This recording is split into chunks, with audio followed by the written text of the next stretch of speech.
Greetings, math fans. All right, so this is the final exam review for M312. If you know how to do every single problem on here, as it says right here, you will know how to do every single question. There are 60 questions in the final, and you'll know how to do every single one. Okay, we've covered every one of these topics, so let's get started. The first problem is I asked you for the mean, median, mode, and the range, and the quartiles. You have to put it in numerical order. Okay, so remember, as you're doing this, just cross the numbers out. So like here's 6 and 6. So 6 and 6. And then here is 8. And then 16, 17, and 18. So 16, 17, and 18. And then 22. And then 29. So there's 29. And then 32.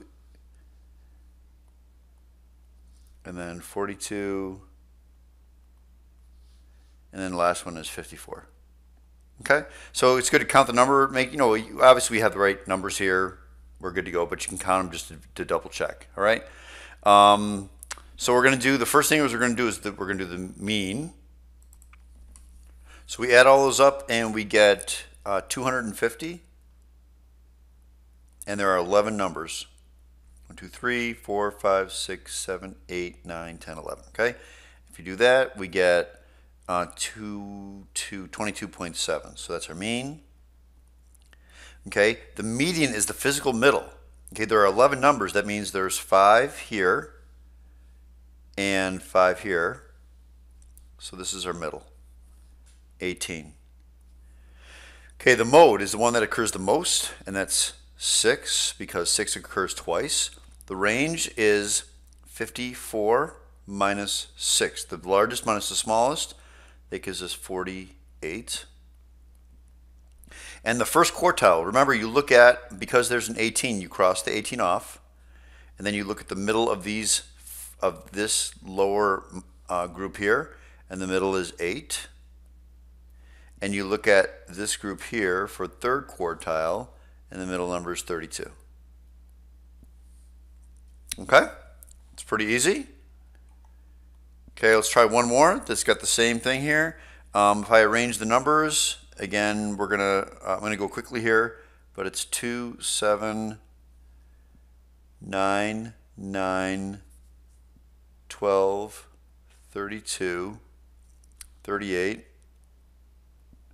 43, 47, 54, 55, 55, and 55.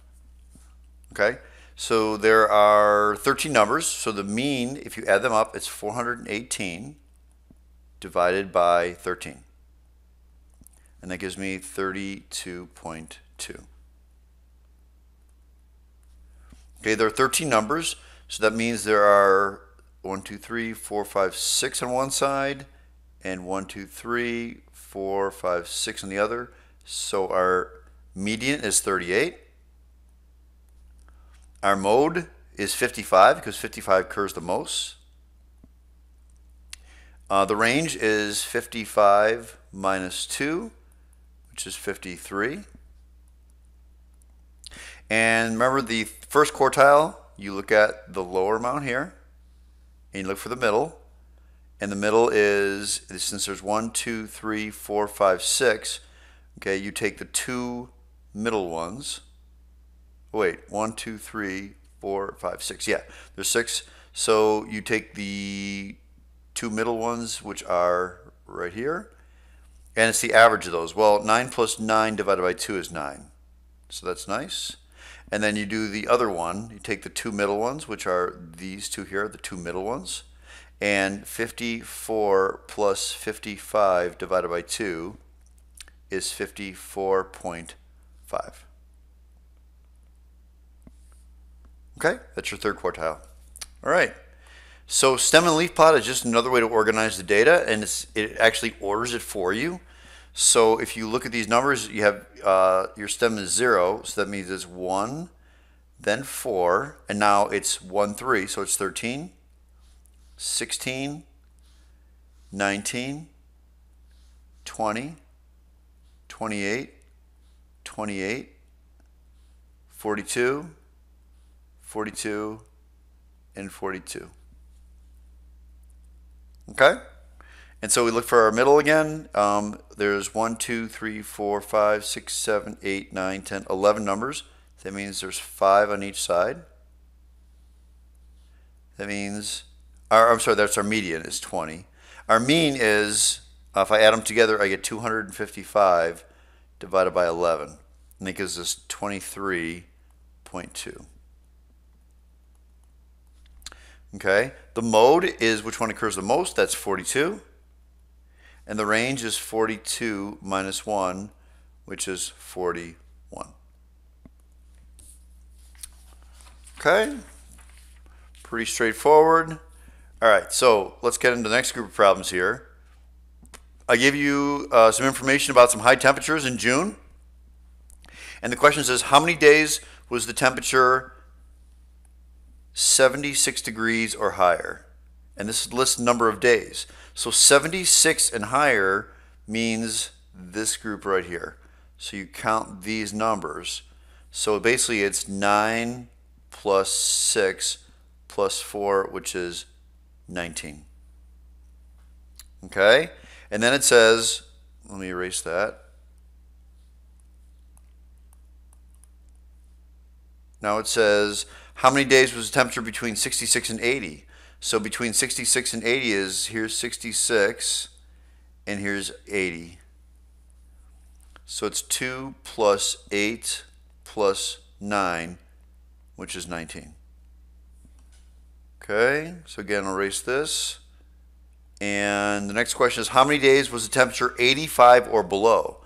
Well, here's 85 right here. So 85 or below is everything below that, right? So basically it's 6 plus 9 plus 8 plus 2 plus 1. Okay, that gives us 26. Okay, that's easy. Very, very easy. Okay. All right, moving down here. All right, this is a box and whisker plot. And remember, guys, the first, let me kind of label this. This is our median here, is the middle spot right here.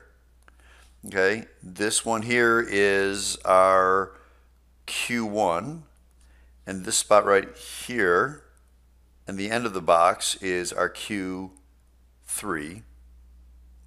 And the range is going to go from 9 to 3. Okay, so let's do that one now. The median is, if you look at it, it's about 5.5. The first quartile, which is right here, that's 4. The third quartile, which is here, it's about 7.5. The range is 9 minus 3, which is 6. Okay, it's really easy to pull this off of here. Okay, so the next one again here is Q1. Here's the median, and here is Q3. And then the range is going to go from 10 to 3. So the median, we said, is 6.5. The first quartile is 5.5. The third quartile is 8.5. And the range is 10 minus 3, which is 7. Okay, moving on. Okay, so it says the following frequency polygon shows the ages of students on the Conant basketball team. So again, this is pretty easy. If you look at 14, that means there are 4 people that are 14 years old.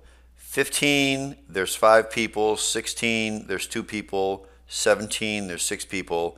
And 18, there's 3 people. It's really easy chart to read. So if I said how many basketball players are 14 years old, again, that's 4. Right off the chart. It's right here. Okay. How many players are 16 years old or younger, which means it's 16 or 15 or 14. So you add those together. So you basically are going to do 2 plus 5 plus 4. Okay, so 2, 2 plus 5 plus 4, which is 11. Okay, and then how many are, let me erase this a little bit. It says how many are 17 years or older. So again, 17 is here, or older. So it means we do 6 plus 3. So 9. Okay, pretty simple. All right, so now we have a bar chart, and basically this says how many people owned a Honda Civic, a Toyota Corolla, or a Subaru Outback. All right, the most popular cars are listed in the bar graph above, in most popular cars in Illinois. Okay, how many more people like the Toyota Corolla than the Honda Civic? So the Toyota Corolla is 15,000 people, and the Civic is 10,000. So how many more people? Well, you just subtract it. 15,000 minus 10,000 is 5,000. That's your answer.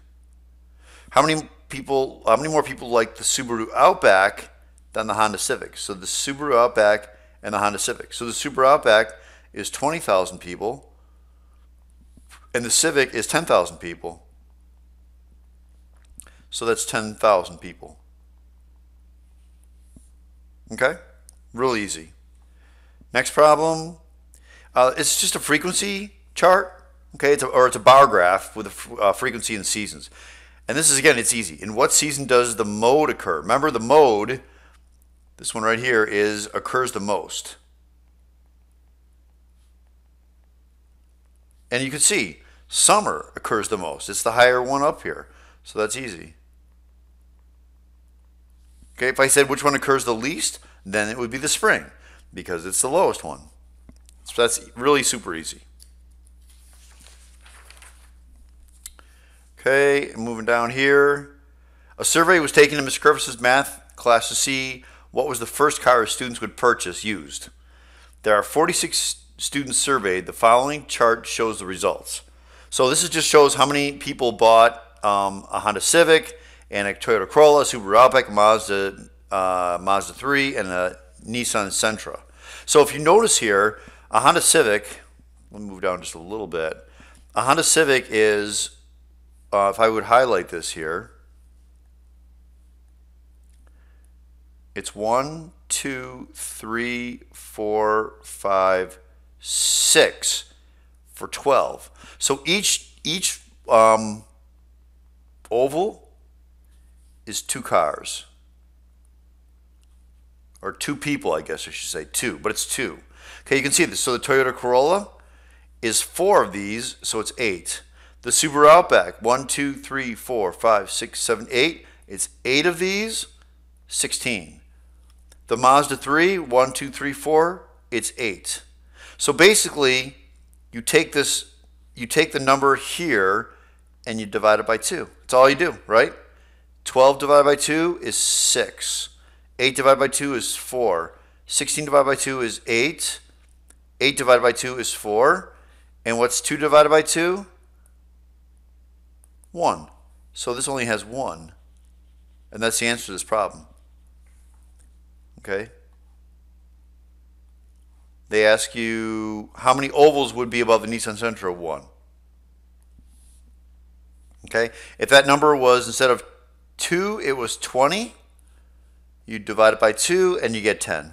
So you would write 10 ovals above it. It's very easy. Okay, let's keep going here. You start working at Mod Pizza and record your hourly salary. You work hard and you keep getting raises every month for 6 months. The data is recorded in the graph below, scatter plot below. It says estimate, so this is the deal. Here you're earning 10 bucks an hour. Okay, and after 2 months, here it is, here are the months. After 2 months, you're earning $15 an hour. After 3 months, you're earning $16 an hour. There's $17, there's $19, and then there's $20 an hour. Okay, so that's kind of what you're looking at when you're doing this. So let me erase this here. Okay, so estimate the increase in salary between months 1 and 3. Well, between months 1 and 3, how much is the salary going up? Well, it's going up from, this is 10, if I want to label 11, 12, 13. So it's going from $13 to, in month 3, $16. So 13 to 16, which is really 16 minus 13. So your increase is $3. Okay, what's the increase between months 0 and 4?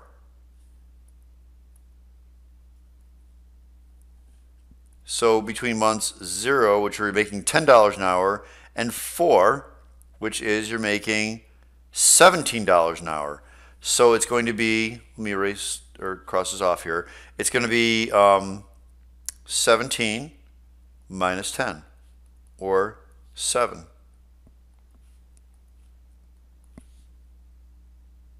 Okay, and then the last one, estimate the increase from between months 2 and 6. Well, again, between 2 and 6 is, let me erase this here, between 2 and 6. So 2 you're making $15 an hour, and 6 you're making $20 an hour. So this one's going to be 20 minus 15, which is 5. Okay? Pretty easy. So that's like all the statistics chapter. That's chapter 5, which we just finished up. And now we're going to work on, this is kind of older stuff, but you got to know this for the final exam. It's all on there. All right, so they say, given the graph, determine the equation. So you guys should remember, you got a couple things here. First of all, this point right here is your y-intercept. So it's going to be something, y is equal to something plus 6. Okay, and then you look at the slope. So I'm going to pick these 2 points here because they're pretty much in line here. So I'm going to go up 1 over 1, 2, 3. So up 1 over 3 x plus 6. That's the equation. Okay, got to remember that. Up 1 and over 3. If the slope was going this way, which actually that's the next one, then it's a negative slope. But let's go ahead and do that one.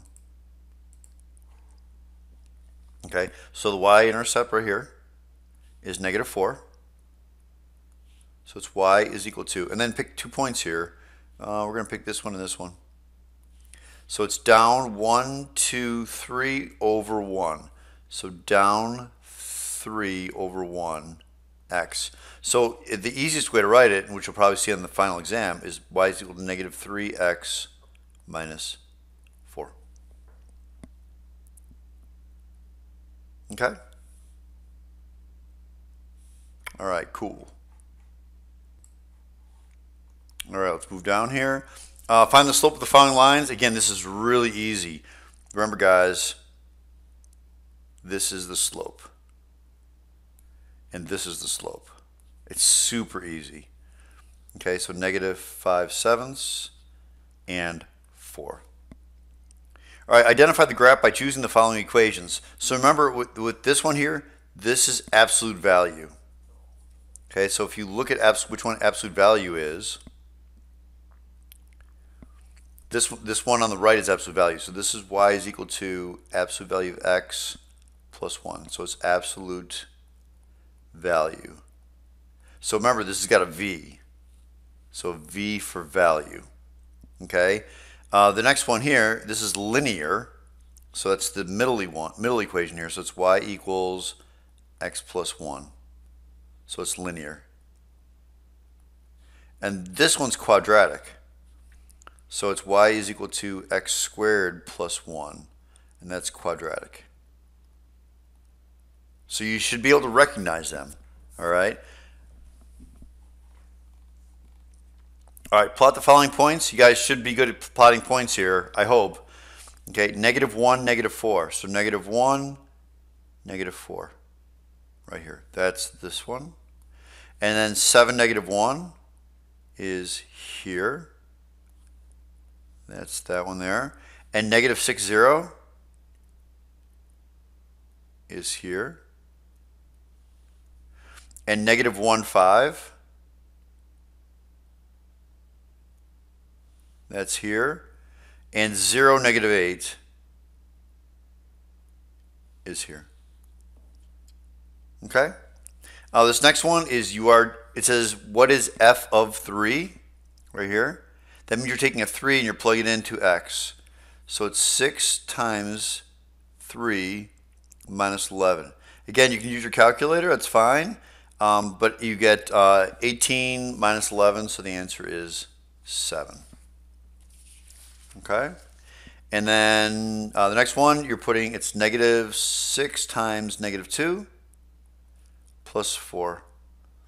So if you, again, put it in your calculator, you get 16. Okay, pretty easy. Now you have to graph these equations. Remember, you always plot the y-intercept first. So 1, 2, 3, 4. And then it's negative 2/5. The negative always goes to the top. You either go up or down, and always to the right. So it's negative from this point, negative 2 and over 1, 2, 3, 4, 5. And there's your graph. Okay, y equals 5. Remember, that's a horizontal line. 1, 2, 3, 4, 5. You plot 5 on the y-axis, and that's your graph. Okay, x equals negative 4. You plot negative 4 on the x-axis, and that's your graph. And remember, this is y equals negative 2/3 x plus 0. So you plot 0, and then you go down 2 and over 1, 2, 3.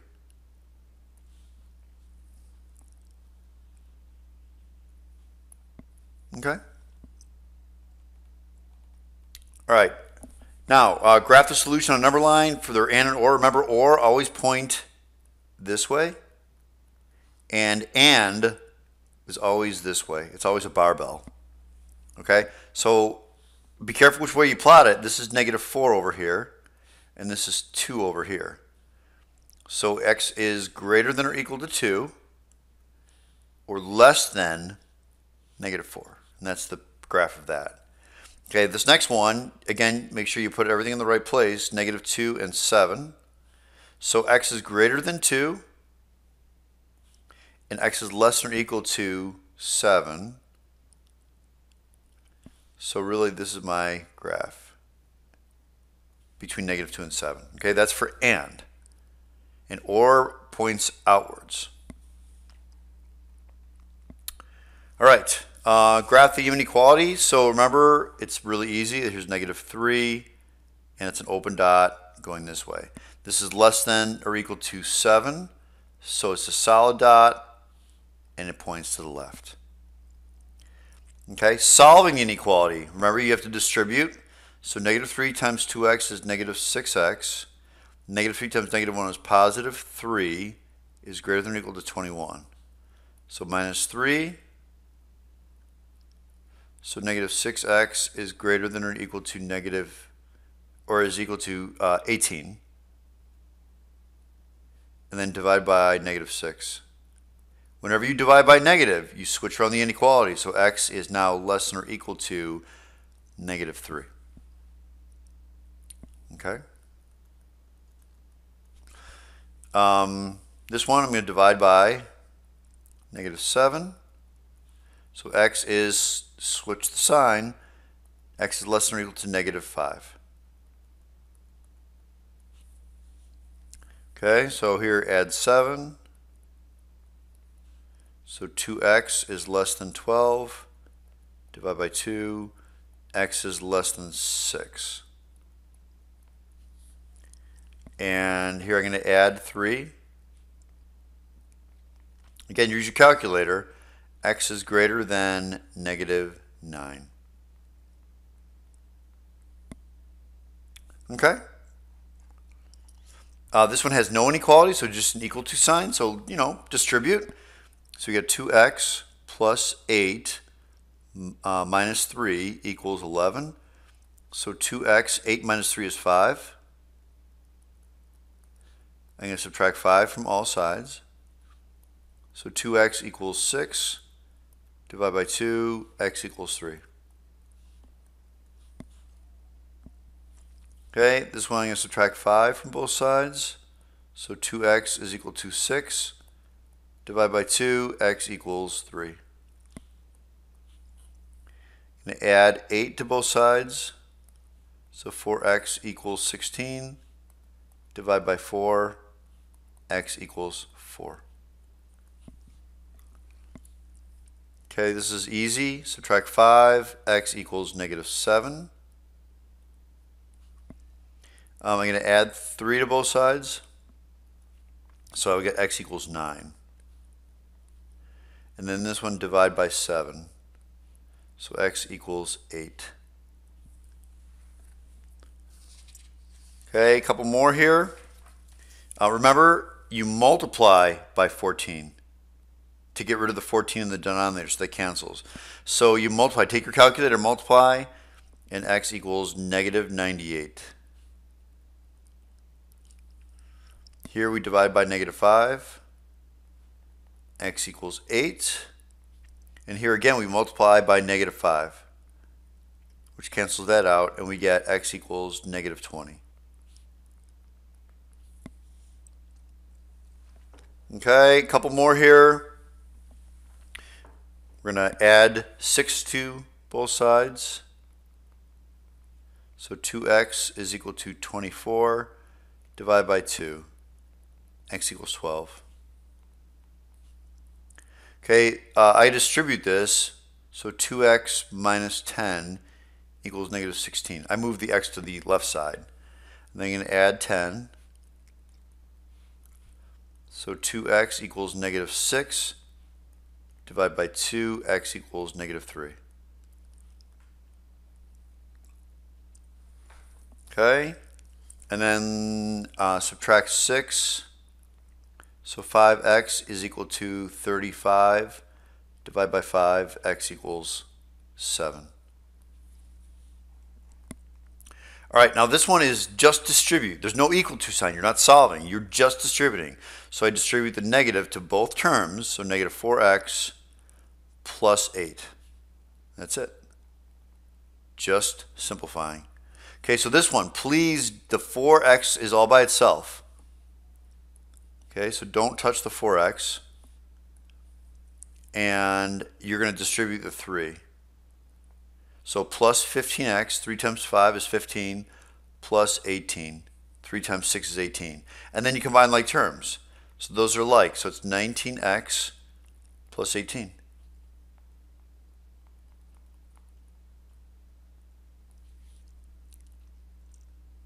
Okay? All right, moving down here, combine like terms. So I'm going to combine the x's together. So -2x minus 4x, that's -6x.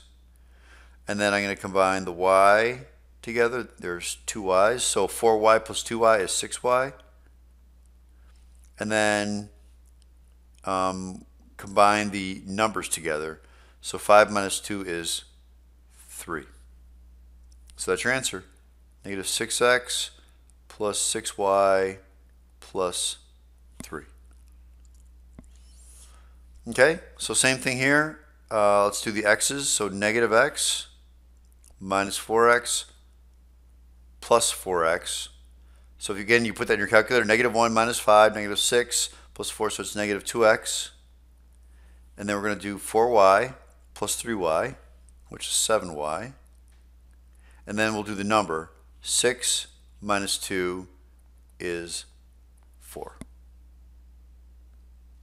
Okay, so -2x plus 7y plus 4.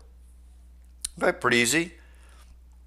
Okay, so now you're going to plug in -4 for x, so it's 2 times -4 minus 8 times 2 minus 7. Again, you put this right in your calculator, just the way it is, with all the parentheses, and you get -31. Same thing with this one. It's 5 minus -12 over 2. So if you put that in your calculator, you will get 11. Okay? And these are just simplify. So this is, you strictly put this in your calculator. These are so easy. You put them all in your calculator and get -5. Here you get 3. Here you get 9. Here you get -6. Here you get 3. And here you get 11. Okay? So that's it. If you did well on this, you know how you're doing, you will get 100% on the final exam. All right, that's it, math fans. Goodbye.